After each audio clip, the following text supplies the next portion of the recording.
Muy loncheture ayabose. Fortune বরিশালে যোগ দিয়েই বাংলায় কথা বলছেন James Neesham. Capolea Barashal Jamo.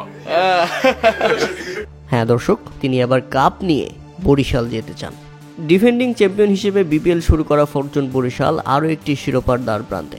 Chittagong কিংসকে হেসে খেলেই হারিয়ে সবার আগে ফাইনালে পা দিয়ে রেখেছে দলটি। এখন প্রত্যাশা আরও একটি ম্যাচ জিতে লঞ্চে করে আরও একবার শিরোপা নিয়ে বরিশালে হাজির হবে তারা। সেই লক্ষ্যে মাঠে নামার জন্য নতুন এক ধামাকা নিয়ে হাজির হয়েছে দলটি। শিরোপা নির্ধারণী ম্যাচের আগে নিজেদের শক্তি আরও বাড়িয়ে নিয়েছে তামিম ইকবালের দল। নিউজিল্যান্ডের তারকা অলরাউন্ডার জেমি নিশামকে উড়িয়ে নিয়ে আসছে ফরচুন বরিশাল ফ্র্যাঞ্চাইজিটি।